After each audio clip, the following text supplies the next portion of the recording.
with this past basketball campaign, it was a ride, and you were guiding that ship.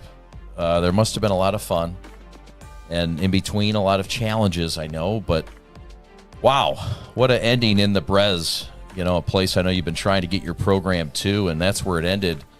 A good run by your club. How do you feel coming off of last basketball season? It was a run. When you're in the middle of it, it's emotional, it's taxing, it's hard, it's tiresome.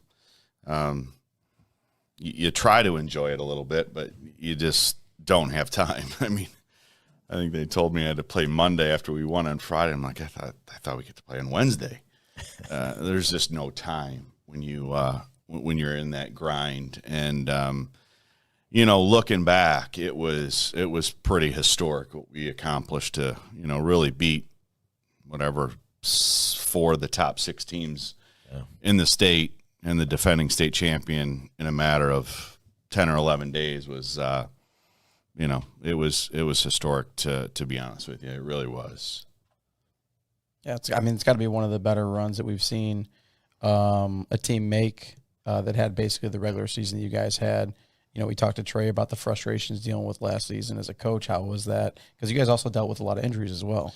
Yeah, it really the injury thing was something that we didn't really talk about, but it was a big deal, right? We were not that deep.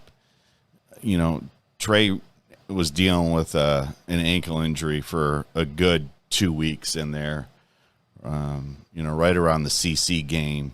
That middle part of that season, Mason obviously went down. Mm-hmm. Trey was, 70% a few games. We're in the mask at points too. And we're, so it was, and look, hey, the Catholic League's tough. If you don't have your A game, you're going to get beat. But, we beat Renaissance early. We beat Kentwood. We beat Grand Rapids Catholic Central. We beat UAD the first game, which was one of the most unbelievable performances I've seen in a long time that Trey had. We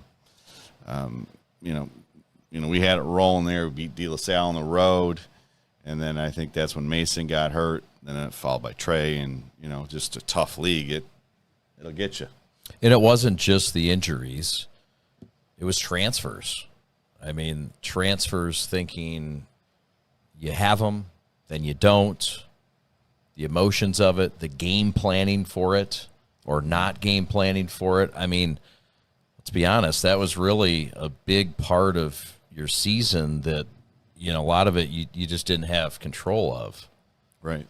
Yep. What was that like, just dealing with the absence of those guys and having to overcome that and having them and not, and then keeping them with the team and keeping them engaged as well? Well, Jaden and Zip and Angel, they're just such great kids and, great families behind them. I think they, that really helped them.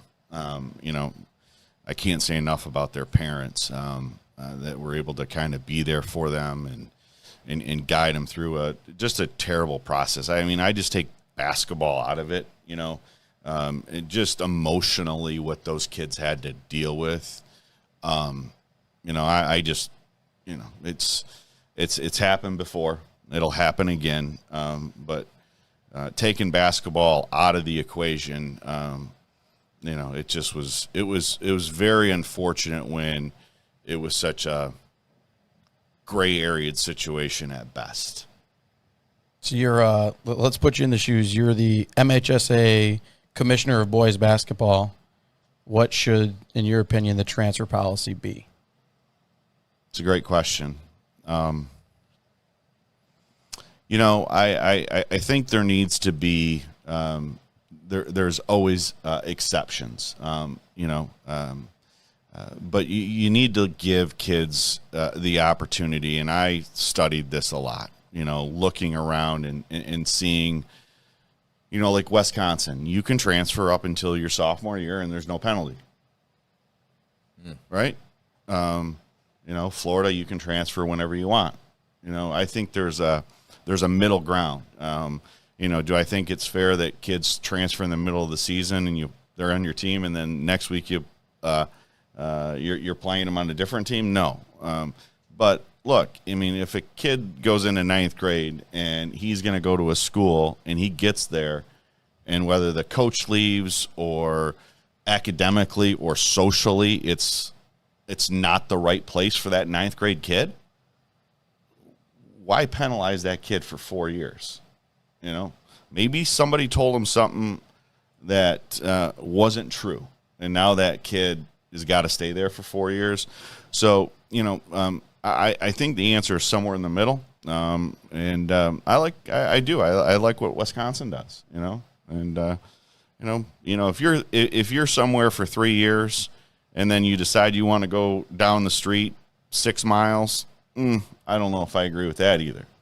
So, yeah, it's good. And you've been fearless in your approach to that. You were fearless during the time the kids were held out, not playing COVID. And I can speak for a lot of coaches that we appreciate the voice that you've thrown out there, because I think a lot of coaches are in the same position, and some might not have the ability to speak up the way that you do. So I'm glad that you do. And yeah, something's got to be done with the transfer thing, because it's just a mess, and you never know what you're going to get.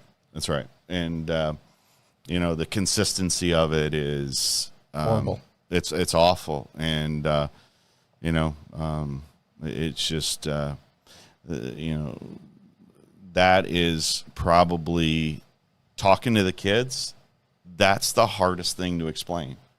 Well, why is Johnny playing tonight? I know Johnny didn't move. Johnny's still living at the same spot. In any system, you're going to have loose ends, and there's always going to be holes, and I get it. There's only so much you can police. But explaining that position to a kid is that's the hardest part.